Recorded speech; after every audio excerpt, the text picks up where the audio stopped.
The Saints Row franchise has had a somewhat checkered history in recent years. The first game in the series is a strong GTA contender, the second game is a pretty good open-world crime game, the third comes off as a more silly, over-the-top game, and the fourth decides to turn it all into 11. Of the series, Saints Row has changed a lot over the years, and with each change the fan base has become more divided. By far the most controversial entry was this year's Saints Row Reboot, which was overwhelmingly rejected by critics and gamers alike, questioning future DLC support. Released in August of this year, fans have been skeptical of the Saints Row Reboot ever since it was first announced. While some fans clung to hopes it would be a more grounded Saints Row and a return to the series' roots, others expressed disappointment with the new characters and feared the developer was trying too hard to appeal to a younger population. Their fears have largely come true. When Saints Row was released, it was received harshly by all viewers, with an immense number of bugs and technical issues, unsatisfying combat, repetitive gameplay, and terrifying characters. Despite all this, with every modern major release receiving post-launch DLC,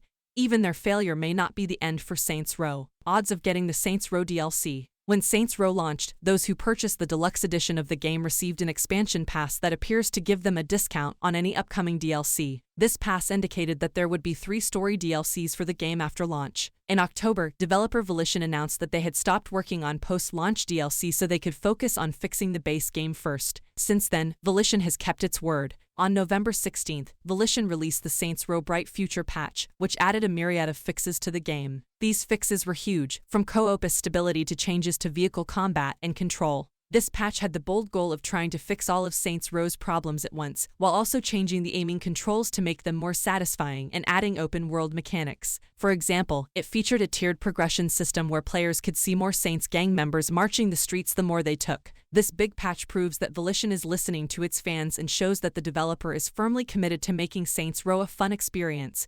But that might not be enough to justify large-scale DLC expansions. While this patch fixed some of Saints Row's most glaring technical issues, it failed to fix the title's core gameplay loop or its story and characters, and fans are still left disappointed. According to Volition, Saints Row will receive its story DLC expansions in 2023, but whether or not it does is another matter. For the moment, Volition seems quite determined to produce DLC for Saints Row because those who have purchased the deluxe edition are entitled to it. However, it might be easier for Volition to simply hand out expansion pass refunds rather than spend more time and resources creating DLC for a game that simply doesn't have the player base to warrant a long-term support. Thank you for watching. Please like and subscribe and support my channel.